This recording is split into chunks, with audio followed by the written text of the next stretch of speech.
Hello, and thanks for... Yeah, it's my turn. Hello and happy Friday. Thanks for tuning into Radio Free Rhinecliff. My name is Kimmi Berlin, and I'm thrilled to be here with Norm Magnusson, the host of Correct Me If I'm Norm.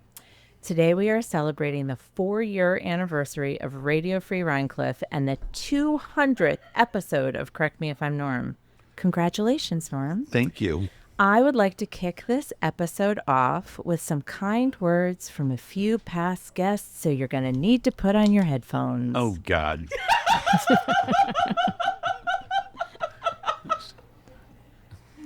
Oh, jeez. Ready? Yeah? No.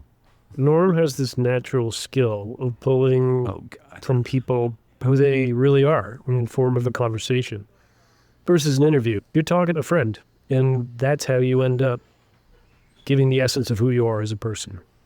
Thanks, Stinky. I was checking out some of the shows on Radio Free Rhinecliff and came across Norm's show. And I thought to myself, this is a great interviewer. This guy, he's folksy and friendly and curious, and you can tell he means it. Norm is a great listener, and he also creates a really comfortable, warm, fun environment. And I think the combination of those two things really allows organic, fun, interesting conversations to unfold. My interview with Norm felt as if we were sitting on his veranda and catching up like we had done 1,000 times before. We shared personal stories, and I felt like I could say anything whilst in his care. Friends of mine that heard the show were surprised about a number of things that they had not known about me before. Further evidence of the disarming and intimate style that is Norm's way, both personally and professionally. The thing that impresses me most about Norm is his genuine curiosity for all of the subjects, where by the time that we sit down in the interview chair, he'll have basically cyber-stalked us for days on end, and also seems to have called a bunch of people that we know, wishing you many, many more happy years, cyber-stalking and interrogating the best and weirdest residents of Rhinebeck. Norm has the most engaging, fun interview style.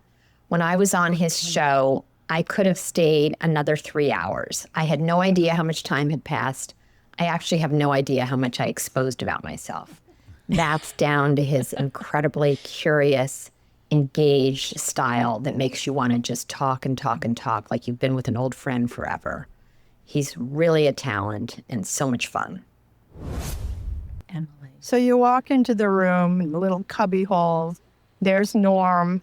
And then an hour later, you walk out of that room feeling a lot more interesting than you really are. That's who he is. I loved being on Norm's radio show. He creates such a warm, personable environment that makes it really conducive to having a great conversation or interview. And I love listening to him interact with people. It's so much fun to hear him get people to share their stories.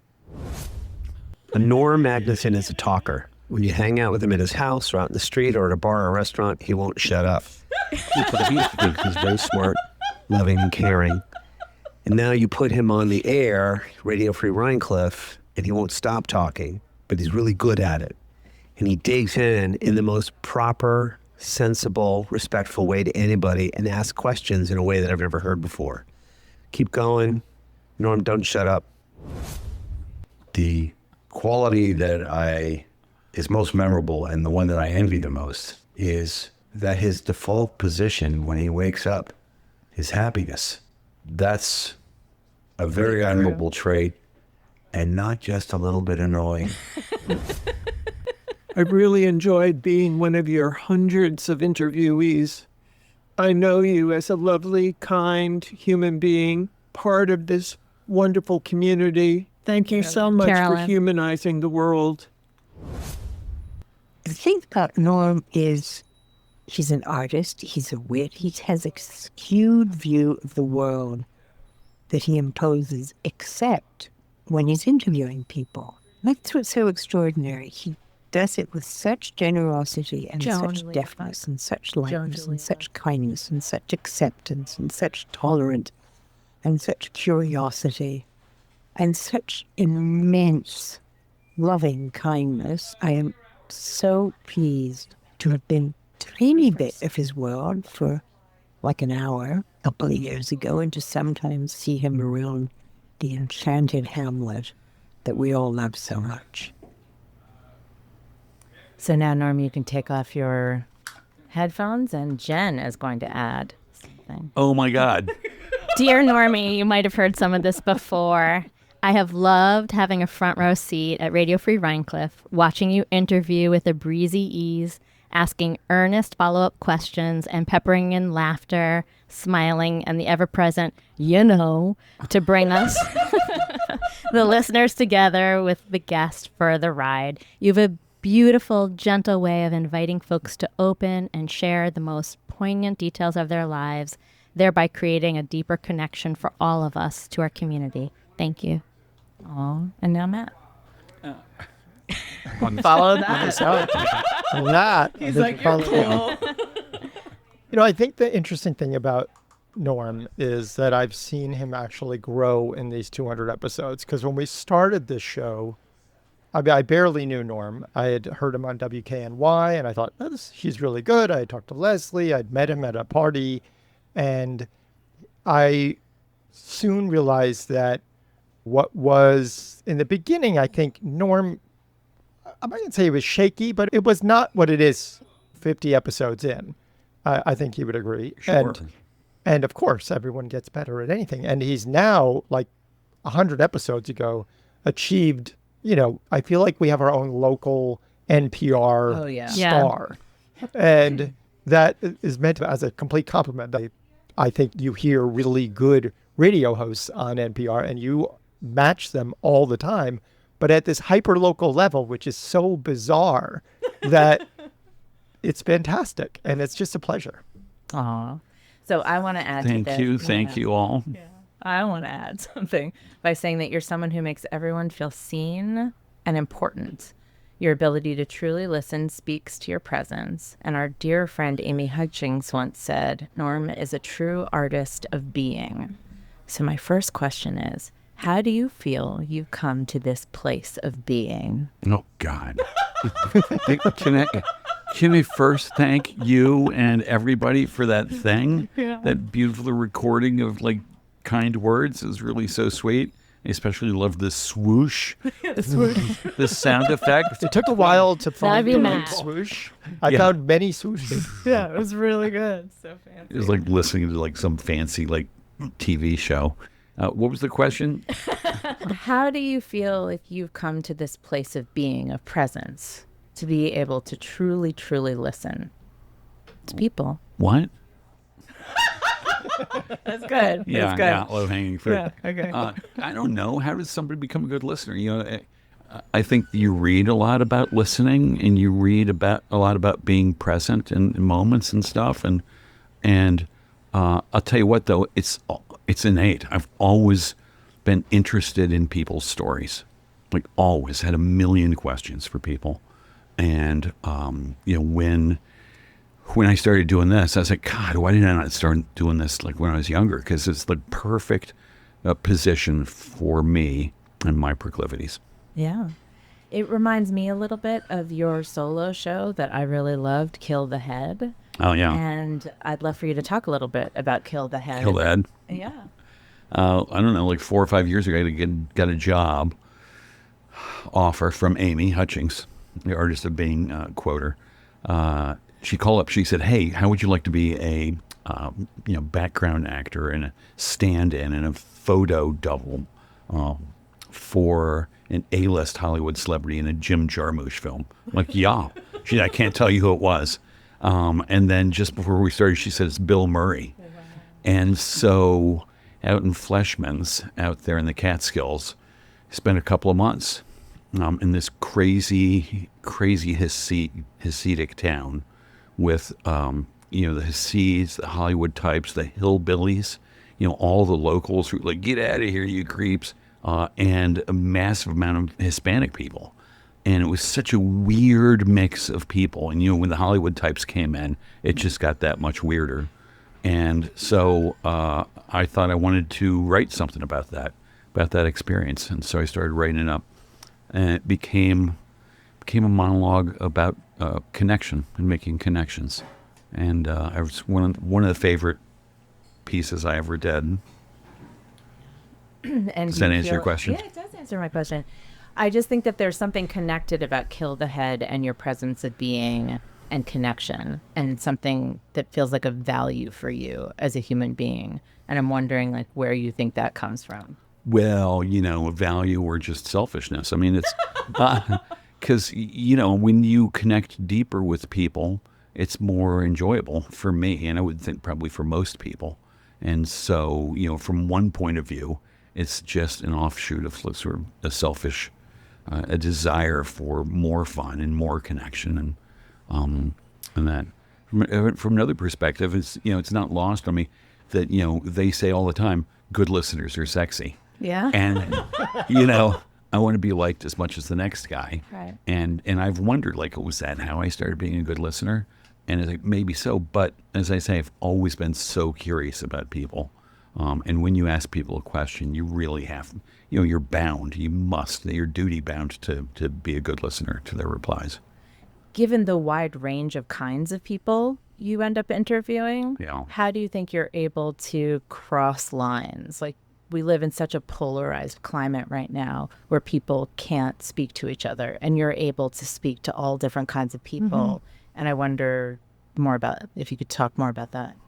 First off, I don't think I speak to the people. I think I ask them questions. I relate with them. Yeah. You don't need to say relate to, I relate with. And, when I was first introduced by Matt, shout out to Leslie Hill, she said this dude named Matt's starting a radio station thing, and he wants somebody to, like, have a show. And I was like, ooh, I've never done that. That might be fun. And I guess I talked to Matt or somebody. He said, maybe just interviewing people. And he said, yeah, sure. And one of my first thoughts was Bobby Fitzpatrick, who's the town maintenance supervisor here, who I know from the days when we were sort of working together on tennis court maintenance. And he's just this great local guy. He's lived here his whole life. And I was like, he seems very interesting. I was like, I want to talk to Bobby. And he came in, we spoke, and it was a fabulous interview. We were just connecting. I keep using that word. The same way I'd connect with you or Jen or Matt. My initial thought was everybody's got an interesting story to tell. And if you can get them to this place and get them to open up, then it's going to be a great interview. Do you feel like you are as easy to open up as other people? Me? Yeah. No. So it's going to be challenging for me. like when we first hatched this plan to have somebody interview me, I was like, and somebody came in, I don't know, maybe a year ago, and they were going to try and interview me. And I was like, good luck. And they didn't, I wasn't really open to it. Yeah, I don't know. I think I'm not as open as I'd like my guests to be. That's interesting. What do you think that's about? I don't know. If you have any ideas, I'm wide open to them.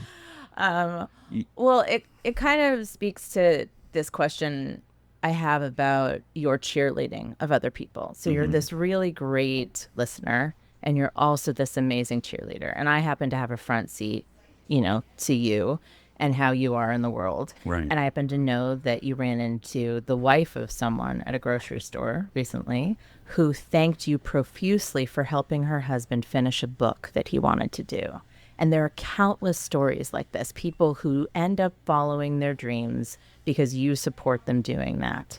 And I'm wondering why it's so important for you to be a cheerleader of other people's dreams. I don't know. That just always seemed a natural thing to do, to want to assist people in the attainment of their dreams. And she didn't thank me profusely. She's like...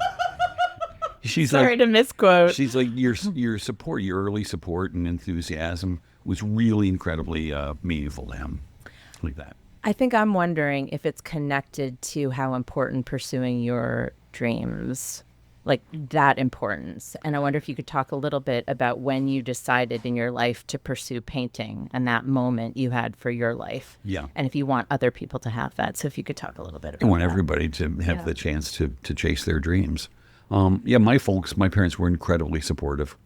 And they just told me repeatedly, you can do anything you set your mind to. Looking back on it, they were partially right.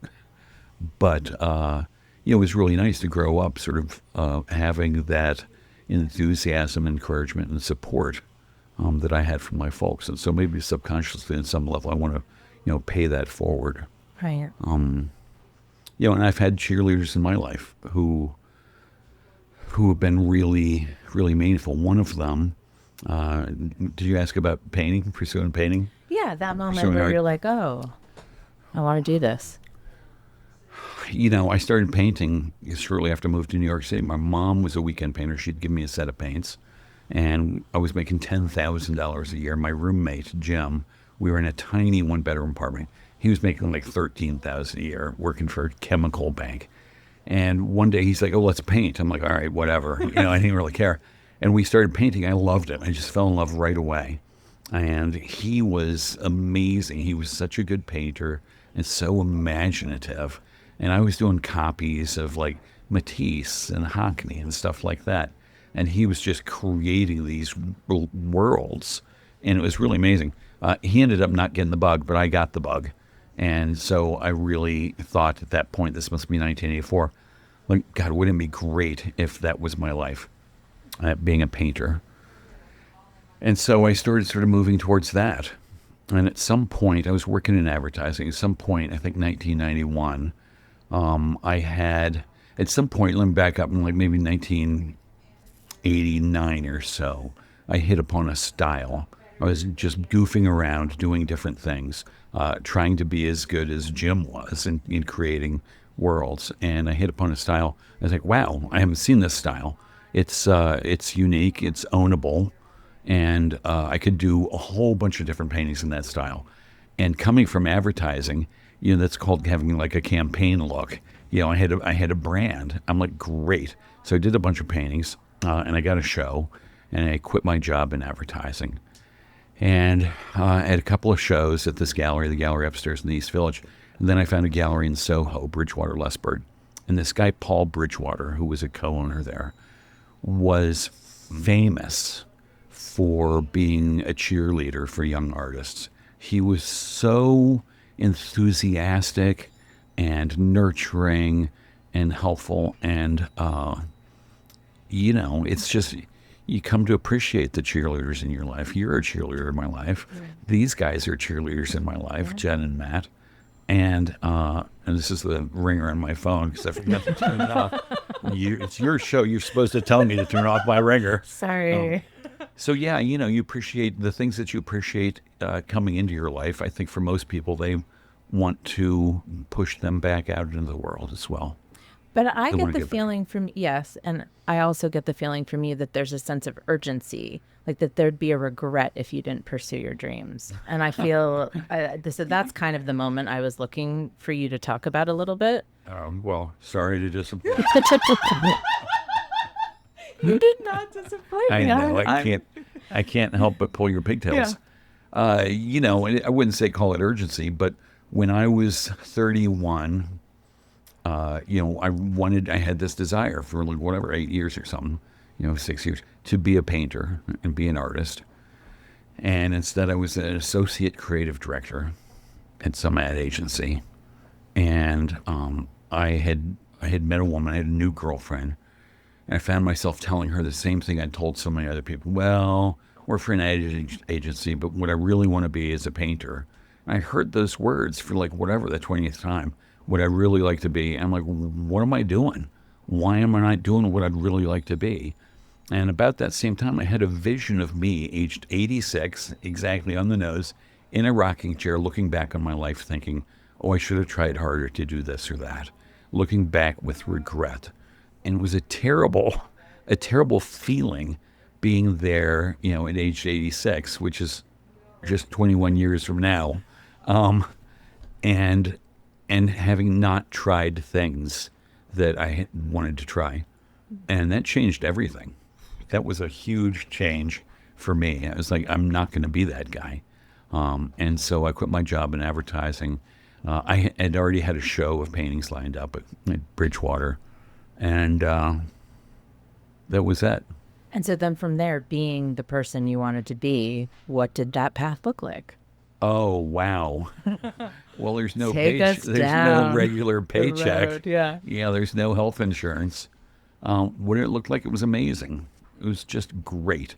It was a whole different job. I mean, my hours back then probably worked longer hours than I did writing ads because I always had shows coming up. And so there were always deadlines. I always wanted to make a couple extra paintings, then would go in the shows. So it was just work. But it was the greatest work. At that point in time, I was exclusively making paintings, animal allegories. Right. And you had once said that if you had stuck with that, you felt like something else, you would have had a different trajectory, but instead you just follow what lights you up. You know, it's... where did we go the other day? The Sherwin-Williams sign. I was driving Alice home from the airport, and we went by this Sherwin-Williams sign. You know the sign, the logo? It's the globe, and the paint is, and that's been the thing for years and years. Volvo sort of stands for, what it stands for? Safety. People become tuned in to what brands stand for, and artists are brands as well. And if I had continued creating allegorical animal paintings, I think that would have been an easier brand to seed into the marketplace. And I was doing pretty well with it, But at that point, I lived in the West Village in the ground floor corner apartment, 2 blocks from this fabulous restaurant called Florent. And 2 blocks south of me, Roy Lichtenstein lived, and he walked by my apartment almost every day. And whenever I had a show, I would lean out the window and say, "Hey, Roy, I'm having a show of my paintings. I hope you can make it." And I don't think he ever did, but I had a blast inviting him. But also, his work was so recognizable, and and sold for millions and millions of dollars even back then. And I always thought, like, how boring. He was basically making what I thought was the same painting over and over again, and in the same style anyway. And I was like, how boring that must be to do that. And maybe it wasn't for him. It probably wasn't. But for me, that was not the path I wanted to be on. And so when other ideas popped up, I'm like, oh, I'm going to try this. I'm going to try that. And what other ideas popped up around the time of the animal allegories? Well, so the animal allegories, these metaphorical animal paintings, I worked hard to sort of polish the metaphorical elements in them and to tell a unified story or advance a point of view. And, people would interpret them however they interpreted them. I'm like, well, that's not what I meant. And there's no controlling, of course, how people interpret this kind of stuff. And in the end, I thought, well, if I can simply invite interpretation, I'll take that as a huge success. And so that's what I was doing. And I had this idea I think I was walking down the street with a friend, there was a gumball machine, and I said, wouldn't it be amazing if that gumball machine had the little plastic things that the toys come in? I said, wouldn't it be amazing if it had like joints and bullets and condoms, if it sort of reflected the state of youth culture today? So I had this whole other show on youth culture in America, and I did all these things that were, many of them sculptural, some were prints, some were paintings, or mixed media stuff. Was Yosemite Sam from there? Yeah. I love Yosemite Sam. So this is Yosemite Sam, who stands about 4 feet tall, cut out of a 3/4-inch plywood, and painted to look like Yosemite Sam. And on his hat, which is oversized, says, "You must be this tall to bring handguns into school." And then there's a heavy base that he rests on, so he stands upright. And the base is wrapped with lead, and the lead is nailed into the 3/4-inch plywood with copper tax. So it's lead and copper, which is bullet material, and it's a tough piece. Yeah. Sadly, still super relevant. Yeah. Did that show lead you to funism? I want to ask you about funism, because in all your bios you talk about starting this art movement. So one, that's so cool. Not a lot of people do that. Yes. So I'd love for you to talk about that a little bit. Like, what is an art movement? What is funism to you, and what fits into it? Yes. Lots of questions. No. I know you hate it. I asked multiple questions. It predates that Youth Culture in America show. It was probably my third solo show. No, it was my first solo show of paintings. And I was writing a press release, and I thought to myself, I don't want to just write a press release like everybody. I'm going to start an art movement. And because I had not studied art, and I loved to go to galleries in New York City where lots of stuff was sort of inaccessible, walk in, I'd be like, what is this? Why do people love this stuff? Why do the critics just fawn all over it? It's so important. I don't fucking get it. And so I dreamed of an art that was intellectually engaging without being elitist at all. And so when I sat down to write the press release and create this movement, I thought, I want art to be as much fun to think about as it is to look at. And I want it to be intellectually engaging without being intellectually elitist. And so I wrote a little manifesto with, I think, 3 points and sent it out. And, the neighborhood press picked up on it. They sent photographers, I got interviewed, and all of a sudden, I was the father of funism. It's so cool. Yeah, it was pretty good. It worked out. Has that followed you? Did people know that about you? No. Okay. My website is funism.com. My art sales website is funism.org. Mm-hmm. And, it's in my bio. Right.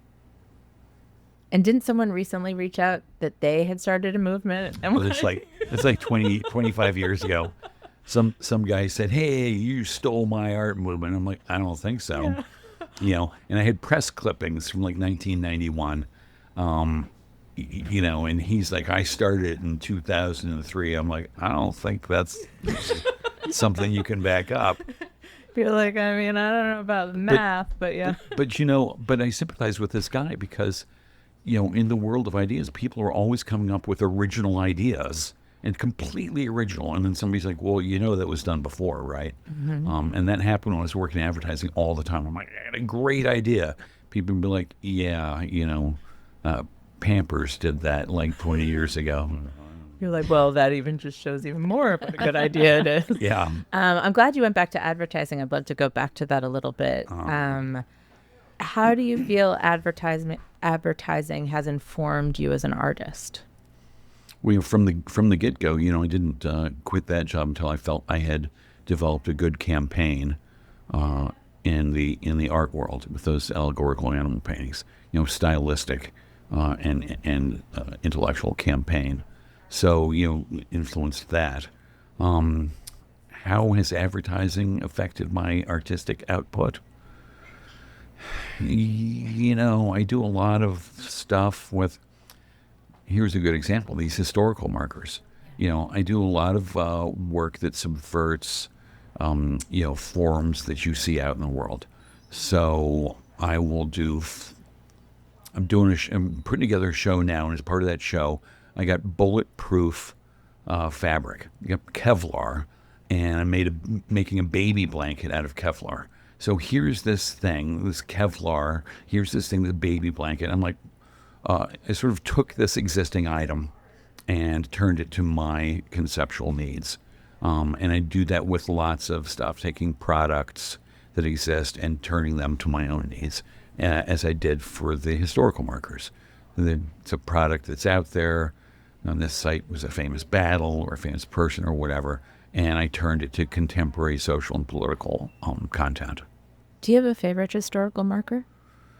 Oh boy, I never remember the text verbatim, but yeah, I'd say one of my favorites is on gender wage disparity. and it was something like, on this site stood Jane King, whose white male co-workers made 37% more than she did for doing the same job. So powerful. And yeah, and it's pretty simple.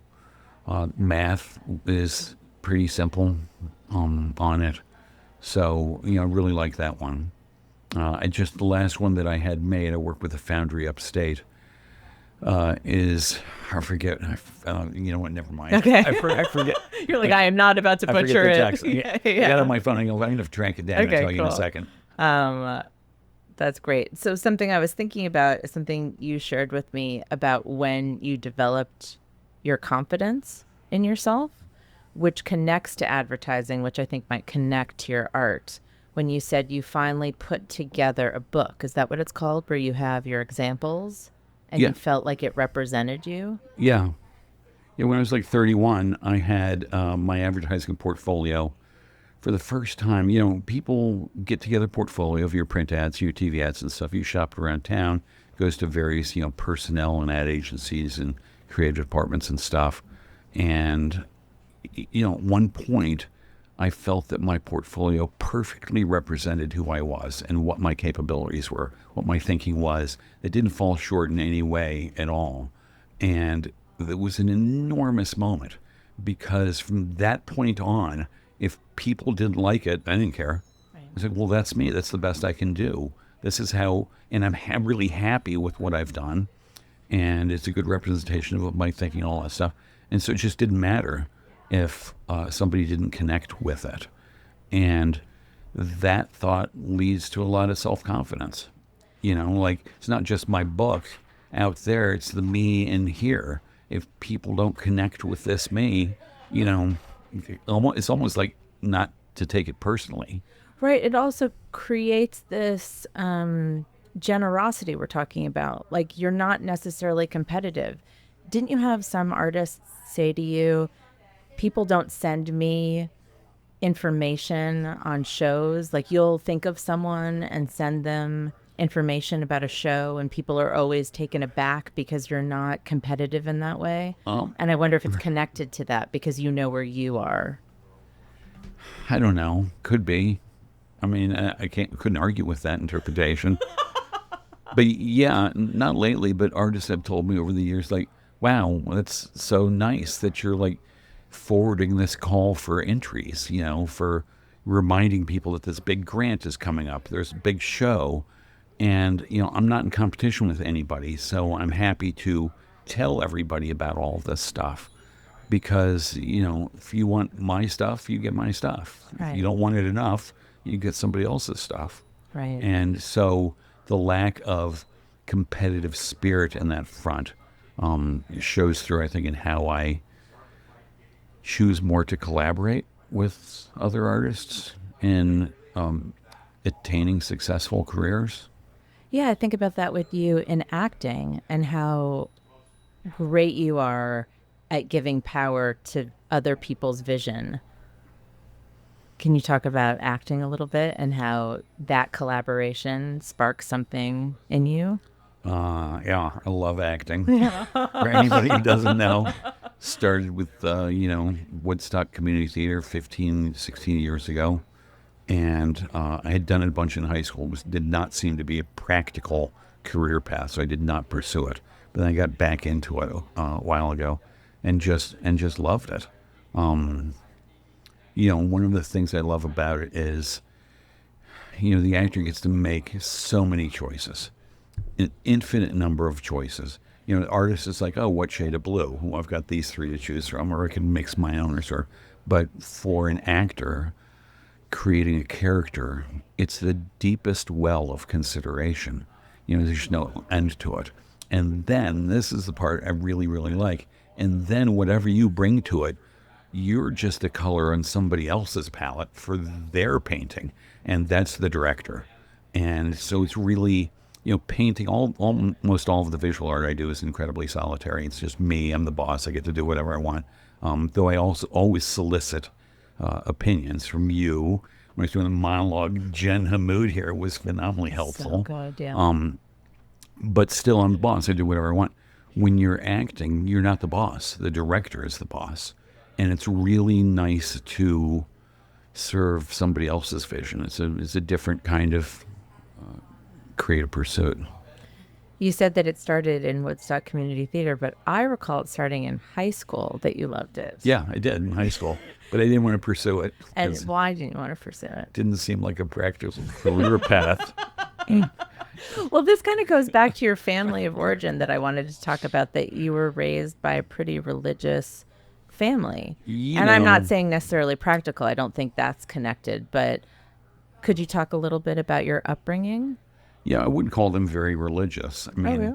Yeah, I was raised in the Methodist church. My folks were Methodists, which I was the chill sect of the chill sect of Christianity. Okay. There's basically Protestants and Catholics, and the Protestants are usually a little bit more chill, and the Methodists are like the most chill you can get. The Protestants, and my church was very, very service oriented. It was not about, the Immaculate Conception as much as it was about, if we're going to walk in the path of Christ, that path is helping your fellow man. And we did that all the time. And it was amazing. So, I loved that, and my folks loved that. They were disappointed to hear when I was like 17 or 18 that I no longer considered myself a Christian, because there are certain things that you have to do to be a Christian. And I was like, yeah, no, this doesn't describe my beliefs. But did they see you going on to be as service-oriented as you are? I doubt it. And who does? Right. People don't see that. I don't think. I suspect that most people's good deeds are witnessed by no one. Do you feel like your good deeds are witnessed by no one? You seem to see them all. One example that I talked to him about a lot is it was raining and people were striking. What was it? They were striking. Oh, yeah, the Sinterklaas tents and stuff, and the stage, the Sinterklaas. And they were striking it, and Norm's like, "Oh, I'm going to go help them in the rain." I was like, I would not do that. What? There were like 3 people. It was cold and horrible, and and they were all Sinterklaas people. I knew at least 2 of them, right. And they're like toiling away. I'm like, I'll just go back and lend a hand. Every little bit helps. Yeah, That's funny. Yeah, I love that. Plus, you remember all that stuff, which is great. I do. But also, I think it's natural for people to compare themselves and say, oh, would I do that? Like, am I someone who is going to return the cart at the, shopping market? And I was like, I want to be the kind of person who does that. And I watch you, and there's just this I don't know, willingness to jump in. Like a woman, we were talking about this recently, was stopped in the middle of the road running around the car, and Norm stopped, and it turned out, what was it, a mouse? She had a mouse in her car. So grabbed the T-shirt or something, let the mouse out. And, it's a mouse, I don't care. But she was terrified, as many people are. Yeah. So, you move a mouse out of a car, no big deal. No, but for somebody, for her, it was a huge deal. And you remembered it. I do. But I don't know that I would have stopped and helped get the mouse out of the car. So I do wonder if your upbringing and that kind of set of values does inform who you are, even though you don't consider yourself a Christian. I'm sure it does. Absolutely informs that. And you all the time, you're like, oh, that's so exceptional. I'm like, it's not. This is how every single person should behave. It's like, oh, your fellow man's in trouble. Stop, see if I can help. Right. And it doesn't seem out of the ordinary to me. It seems out of the ordinary that people don't do that. Right. Yeah. And also that you're someone who will always find a seat at the table for someone who doesn't have a place to go for dinner. Well, or if you see someone alone, or that you're that person.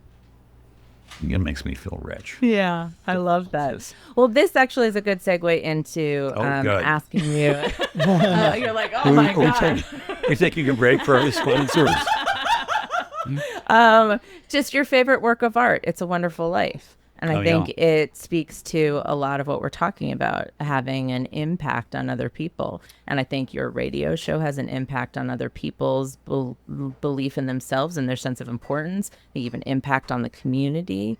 You are so service oriented. And so could you talk a little bit about George Bailey and why you love this film so much? Yeah, sure.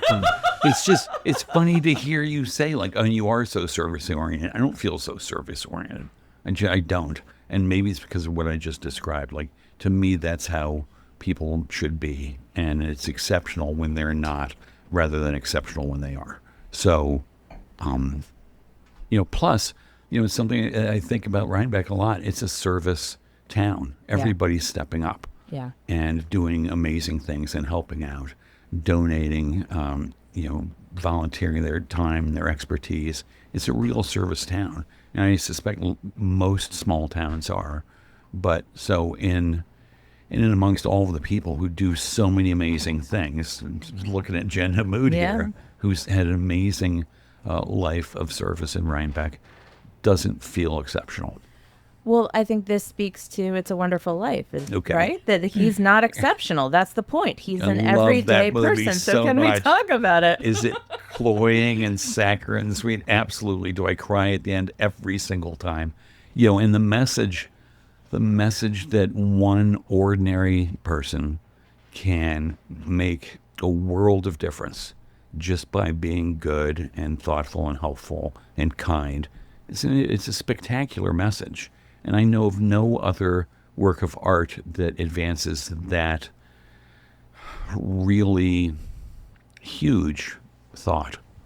And, if you've helped people and had them say, oh my God, that's the best, I think you want to do that again. And so this movie, for me anyway, encourages that cycle of help and rewards and more help. And didn't you teach a class on it at Bard, was it? No. Where was it? It was someplace. Okay. It was someplace that you talked about. No, what is this? I taught a class at the Woodstock Day School. Okay, sorry. No. Art that's changed the way I see the world around me. Yeah. And it was so good because I, my kid was friends with this girl, Zoe Van Tighem, and her dad is David Van Tighem. He's a very famous percussionist and composer.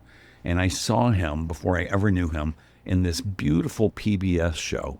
It came on at like 10 p.m. on Channel 13 in New York City. I would rush home every Sunday to watch this thing. It was called Live from Off Center, and it was curated by Laurie Anderson. And he had done this thing called like Drumming the City or something. And he took his drumsticks out. He sort of unlocked the sonic potential of all this crap in New York City. Stacks of newspapers and magazines, phone booths, cars, sidewalk grates, the grates in front of buildings. And he was drumming his way through the city, and it ended with him at sunset, sort of scraping his drumstick along the cobblestones on Gansford Street in the meatpacking district. And it was the most beautiful thing. And when I had kids in the city, I found myself doing that same thing. And then one day we moved to Woodstock, and there he was. I'm like, oh my God. And I told him how that thing had affected me and how it really had changed the way I saw the world around me, with adding the consideration in my brain that regular objects had different and interesting sonic potential. And I asked him, like, what pieces of art have sort of like changed the way you see the world around you? And he told me a bunch of different things. But the first thing he said was John Cage.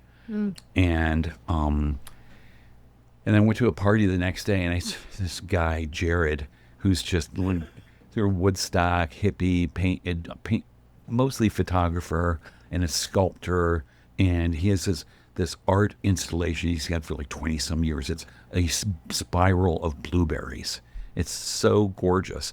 And I went to a party there, a kid's party, so I'm like, hey, Jared, what's going on? I said, I was just thinking about this thing, the topic, art that's changed the way you see the world around you. And for me, there were like 3 things, and there were like 3 for David. And Jared's like, oh man, I saw like 20 things last week. I was like, okay, this might be a good topic. And so I got artists and historians and directors and filmmakers and musicians to come and talk on that topic for the juniors and seniors that year. And, as usual, nobody had more fun than me.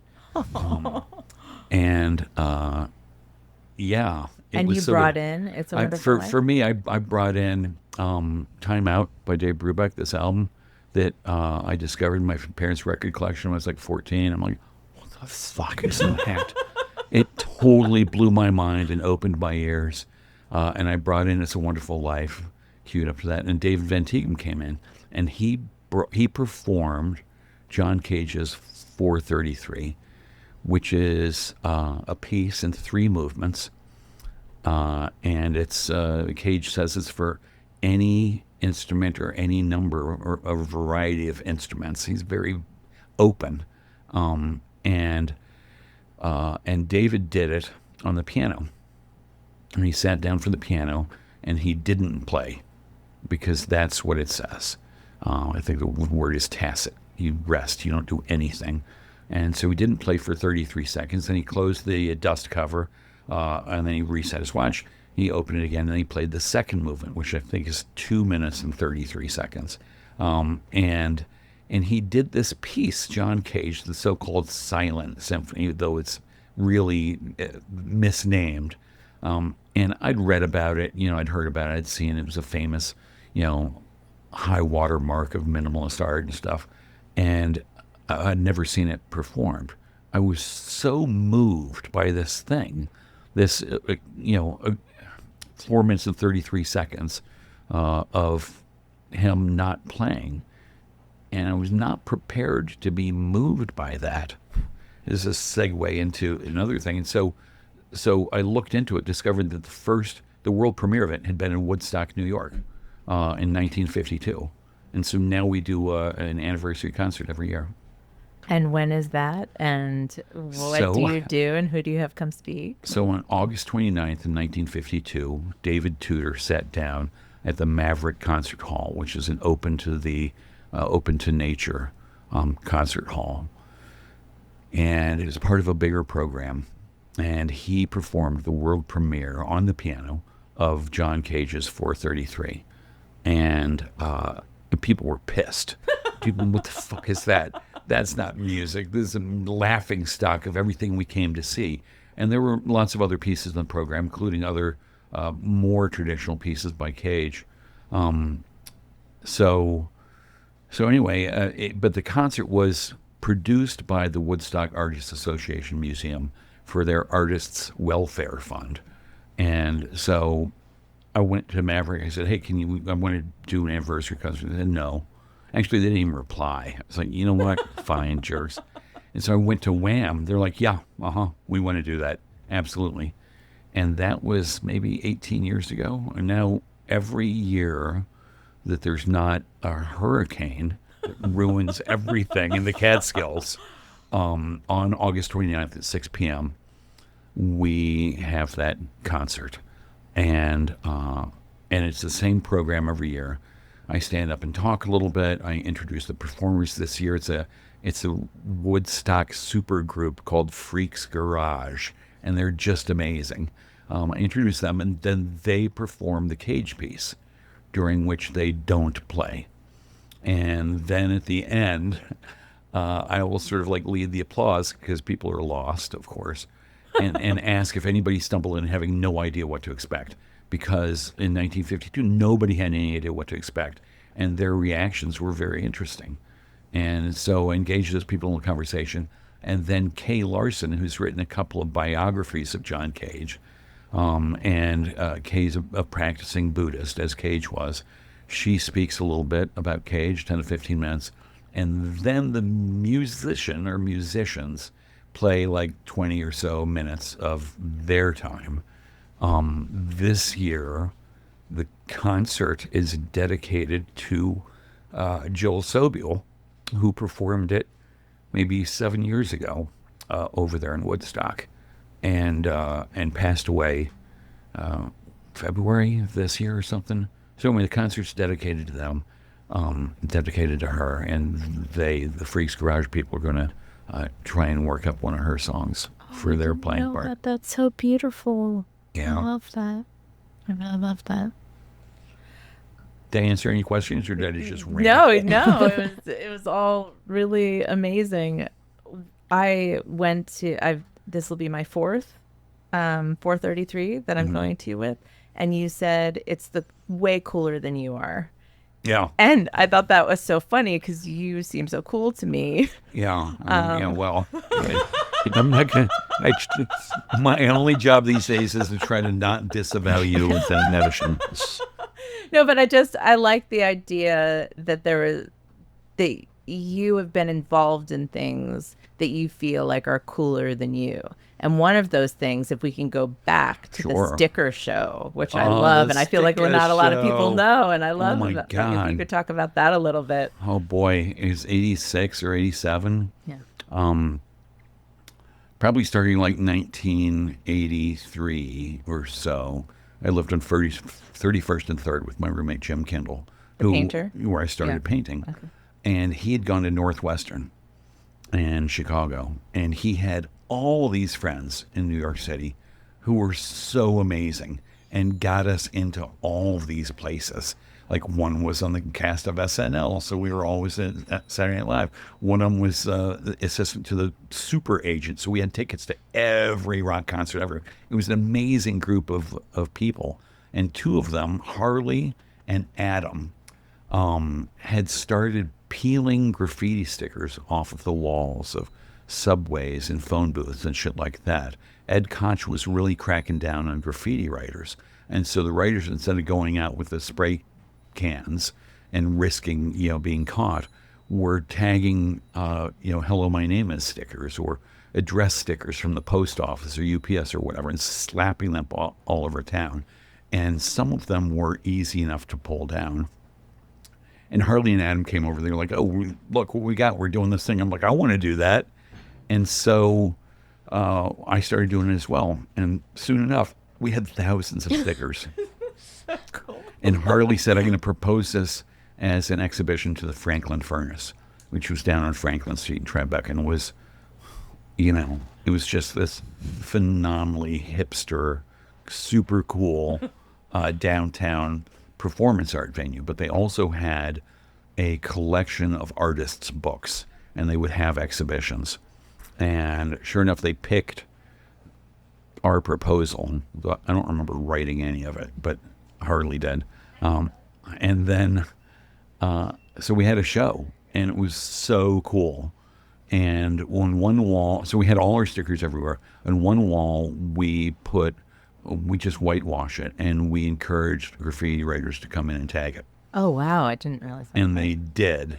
And what we didn't know afterwards was that most of the Sharpies, they will just soak through whatever paint you put. Oh. So we had to put like 10 coats of paint on and scrub to get that shit off of the wall my gosh. to prepare for the next show. But it was the most amazing opening with all of these graffiti writers from all over New York City. And, it was pretty much fresh off the boat from Cincinnati at that point in time. I'd stumbled into this thing just because it seemed cool. And there I was with like all these people. And it was just amazing. Is there any other example of something that you felt like was cooler than you? Everything. All my kids, they're all cooler than I am. Oh. I was going to ask about that, the role of father, and becoming a father. You're saying your life was perfect, and then it got more perfect. Yeah, they all heard that story, and it really was. My life was just perfect, and I was starting to think, I don't know if I need kids. I was living in New Zealand, was looking forward to getting back to New York City, and then maybe going to live in Italy in the future. And I was just starting to think about, and prior to that, I had lived in France, and prior to that, I had lived in London. And I started to think, I'm not going to be able to do this if I have kids. And so I started to examine this vague notion that lots of people of my era grew up with, like, oh, I'll graduate high school, maybe college, and I'll have some kids. Started thinking, I don't really know if I need that. And then my girlfriend at the time, I guess I worked with her to accomplish this, got pregnant. And went back to New York and had the baby, and then and we got pregnant again. And we didn't plan either the first two. My friends were like, dude, do you really not know how this works? and and right away, from the so she went, let's back it up. She was late, and we were traveling around. We'd finished our time in New Zealand. We were going to, I think it was Sydney, either Sydney or Melbourne. She's like, I'm really late. And so she went up, she found a gynecologist there. And she went up, she got tested. And I was sitting at a table outside. It was a beautiful day. I was smoking a cigarette. And she came down and she said, well, I'm either 7 weeks pregnant with twins or like 13 or 14 weeks pregnant with one baby. Oh, wow. And I was thrilled. It was a really interesting moment to see what the inner me, what the emotional me, how it was at odds with the intellectual me. Because, I was looking forward to like being in New York for a year or two, sell this batch of paintings, and then go somewhere else. And that plan was less likely to happen with this pregnancy, and I was over the moon. And then Daisy was born, and I was just like, this is the best thing ever. I don't know if I've ever told the kids, I was certain that at some point, because Daisy was so special and magical, I was certain that there would be a knock on the door, and it would be a bunch of like lesser lamas from Tibet saying, your child is the incarnation of the 13th Panchen Lama, and we need to take her away. Where she has to pick like an object. Yeah, which they're doing now, looking for the next Dalai Lama. But at the time, I was because my relationship to being a dad was just like, this thing is magic. It's so beautiful and perfect. And that thing was Daisy Louise Magnusson, my eldest. I love that. Yeah. Something else I love that you've told me about is how you would spin stories for them going to sleep, and how you would just create these stories. So many people can't do that. I guess, but I'd been a professional creative for a number of years, and I had been creative in college as well. I mean, this has been my life for a long time, and I stopped reading bedtime books to them, started telling them stories. And I get super show-offy. I'm like, okay, tonight, give me a color and a first name and a state. And I'd make up a story. And my thinking was always that, it would be very helpful to these kids to grow up just taking it for granted that people could do that. And they're all super creative kids because that, I don't know. But I do believe that creativity gets sort of like drilled out of kids as they grow. Yeah. Do you were saying like you kind of take for granted that you are a service-oriented person because you're not saying, you're not owning that. You're just like, that's how it is and that's how I am. And spinning tales and writing, like I think about your other show that I love so much, where you have the different objects, and what an amazing writer you are. And so is that something like people think of when they think of you as an artist, you as a writer? Only my old advertising friends. Yeah. I think some people have seen these shows I've put on and said, oh my God, your writing is really good. But I don't think people think of me as a writer. I don't know if I do. When you do Norm's memory sale and you love writing those stories, like you love spinning tales for your kids. I love those stories, and I revisit them from time to time, and I love reading them. What was the inspiration again? Well, I had all this crap. As you know, my house is packed to the gills with bric-a-brac and tchotchkes and curios and all kinds of stuff, and I thought I could have a yard sale, and I thought, instead of just having a regular yard sale, what if I created fictional provenances for these things?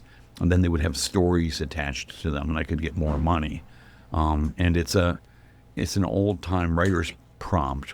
And I did a bunch of this. Oh, my God. Like 1984 in advertising, I worked with this girl, Jenna Sulzer. And she was also like a closet poet. And she said, hey, there's a poetry writing class downtown. I was living in 62nd and Broadway at the time, at the Gay and Lesbian Synagogue in Bethune, this artist housing.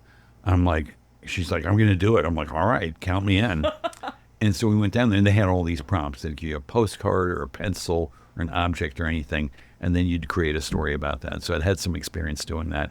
And it turns out it's a well-used exercise. So anyway, I had all these things, and you look at them, and some of them just sort of like invite, some of them are evocative. And so I wrote like 26 of those over the course of like 9 months. It was so much fun, and had a show. I was doing another show at the time I'd written about that Jen Hammoud helped me with, this pornography show. I was his porn assistant. Yeah. Yeah, the fluffer. I'm not going to reveal what my job was. And we were, please, it's a family show. Yeah, sorry. And we were rehearsing. We hadn't opened yet at this nice gallery in Saugerties. And I was writing these other things. And I brought them in. I read like 3 or 4 of them to Jen. She's like, oh, okay, those are great. Love the writing, but it's a little bit much when you read like whatever, 4 or 6 all at once. She's like, what if you had like a musical interludes or something that somehow related? So I went to a couple of musician friends. They're like, oh yeah, love to do that.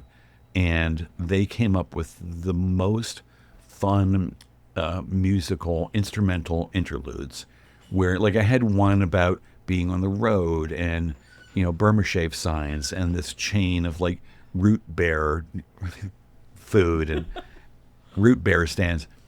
And, it's about sort of a road trip. And so the musicians would play this instrumental version of like King of the Road. And people would like hear like, and then they would like name the tune in their brains, and then they would all laugh. And it was the most amazing thing, because it was a great interlude to these stories, and it broke it up and also really engaged the audience.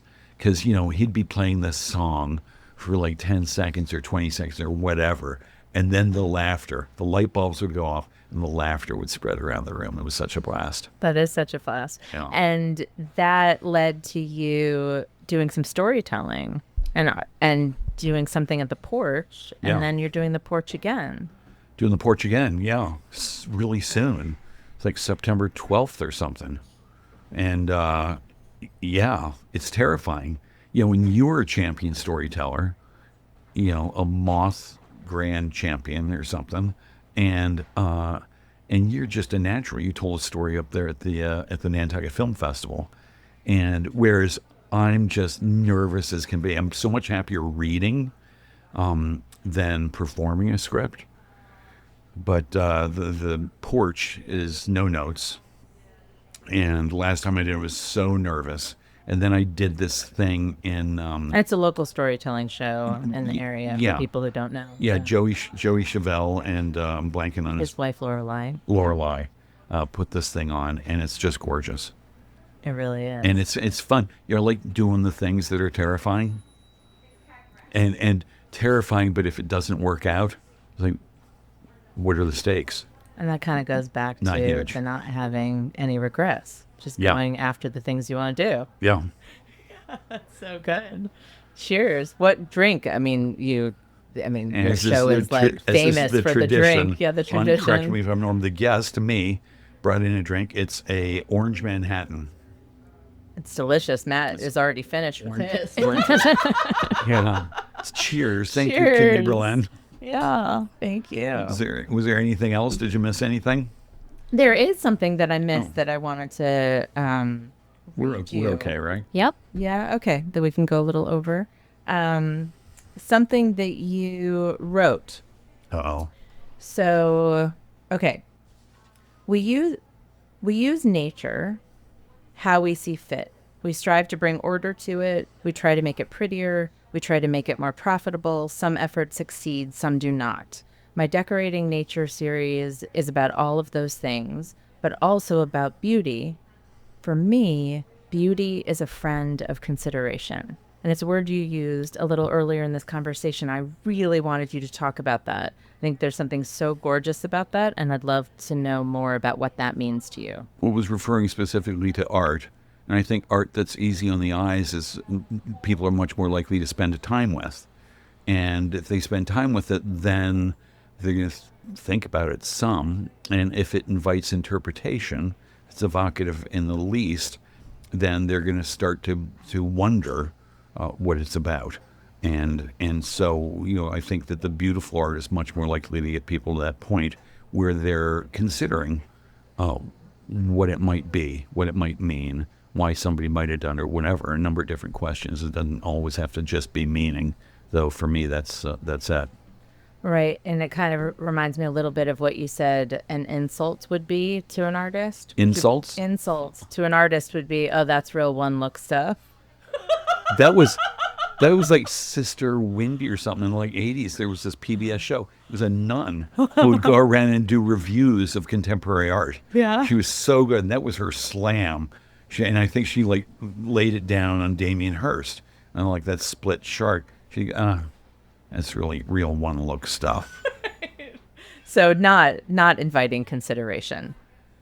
Well, not being evocative. That's in the mind of the viewer. Right. Some people consider that everything has hidden meanings. My sister, who's a psychological professional, said, oh yeah, the people who do that are called nuts, crazy folks, insane people, always looking at something and thinking, oh, what's the hidden meaning there? Right. And she also talks about your synapses, right? She says you have loose synapses. She's always said that. And what do you feel like she means when she says that about you? Just making connections. Yeah. Being nuts, I guess. Just finding connections where maybe others don't. Right. Which obviously informs your art and your storytelling, who you are. I think it's a heart of creativity, is finding connections where other people don't, and helping viewers to see and appreciate those connections they might not have seen or appreciated before. Right. What's next for you? Oh, yeah. I don't know. Pizza at Jen's house. What's next? Well, I'm doing this thing called Late Stage Americanism. I think I'm going to change the title. And it's a whole bunch of pieces about sort of what's happening in this country today. I mean, I've done so much political work in the past, and this is just an offshoot of that. I was going to ask you what you think the intersection between your pointed political art and funism is. Because when I think about it, and I actually wrote down the bulletproof baby blanket, because that to me is so awful. But it's pretty. It's as much fun to look at as it is to think about, which is one of the basic tenets of funism. Okay. It's intellectually engaging without being intellectually elitist. You don't need to know anything about art history or anything about the artist or anything about contemporary trends in art. It's not referential to any of that crap. It just is on its own. And in there somewhere is a connection between what I create and advertising. Right. That's really cool. I love that. Yeah. So good. In the promo they asked for us to put together for this show. God, these people. I asked these people, these wonderful people, I asked you what you thought people don't know about you. Yeah, I didn't like that question. I know you didn't like that question, so I'm going to come back to it and ask, what do you think people wouldn't know about you? Oh, I don't know. I mean, I think most people know the best things about me. I really love my kids so much. I really love life. I really enjoy being here in this world. When people not know about me, I'll tell you this. A couple of people over the years, here's a couple of things. At one point, 8-10 years ago, I discovered people thought I was rich. I'm like, yeah, no. I get the Brooks Brothers shirts on eBay for $10. My style is what it is, and it's not brown T-shirts with blue Dreamcatcher illustrations on it. It's a blue oyster cult. Right. It's a style that speaks of a certain socioeconomic class, which I'm not really a member. And you have been, though. I have been, right. but I'm not now. Yeah. But, so I discovered people thought I was rich. And then a number of years ago, in the course of a year, I discovered 2 people who were like, well, we assumed you were high all the time. And I really don't smoke weed. Not against it. Once in a while I'll partake. But yeah, 2 different people were like, yeah, I thought you like smoked weed constantly. And I'm like, no. So that's a thing that evidently maybe people don't know about me, is I'm the terrible stoner. That's great. And then you also mentioned that you loved golf, right? I did. When I was a kid, that was my whole life was golf. And now your son, Mossy. Mossy's got a great swing. I take all the credit. Yeah. That's so great. Well, I feel like I could ask you this. Is there anything you feel like you would like to talk about or say? No. Thank you so much. Well, I mean, anything that you'd like to say about 200 episodes? Like, as we close, to just talk about, Matt said that you've grown so much. So to kind of talk about this art that has evolved for you. This is another form of art. I guess it is. Being. And I've grown, and Jen and Matt helped a lot, giving feedback on what's working and what's not working, which words or phrases I repeat to excess. I love whatever. Whatever. And it's really helpful to get feedback. I mean, they're great mirrors, and they're really good at this. And they have a lot of other shows here in Radio Free Rhinecliff. And if you go to radiofreerhinecliff.org, you can find the Donate Now button. And donate. Please donate. Because it's all volunteer, the station. Nobody gets a salary or anything. And Matt, as I understood, started it coming out of the lockdown of the pandemic. He was serving cocktails from the back window of his house. I'm so sorry I missed that. And then when things started to ease up, he wanted to continue to create community here in Rhinecliff. And this is how it was like presented to me by Leslie Hill. I'm like, that sounds fucking awesome. I want to be a part of that. Yeah. And so, this idea from Matt Rosenberg is really coming to something. And shortly after that, Jen Hammoud joined, and things just got even better. Yeah.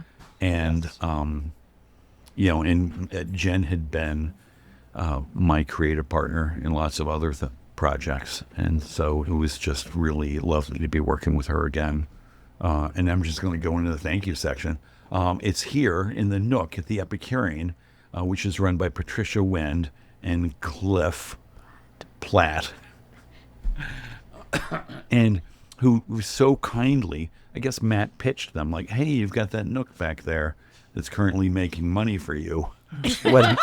What if you stop selling shit and let me put a little studio back there? That's how I pitched it. And money shmoney. I could have helped you with that pitch. And they said yes.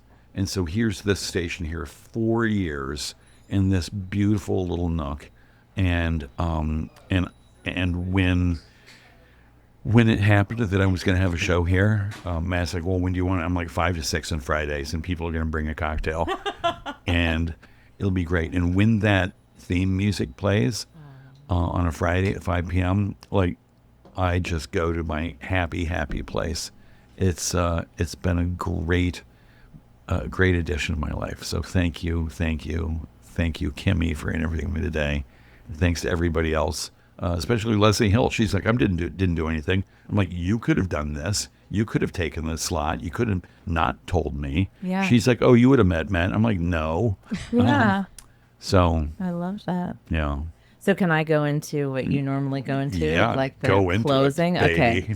Thanks for tuning in to Radio Free Rhinecliff. Thanks to Radio Free Rhinecliff's producers extraordinaire. I love how you call them that. Jen Hammoud and Matt Rosenberg. Thanks, Patricia Wind, for letting us broadcast from the fabulous Epicurean Corner Store in picturesque Rhinecliff, New York.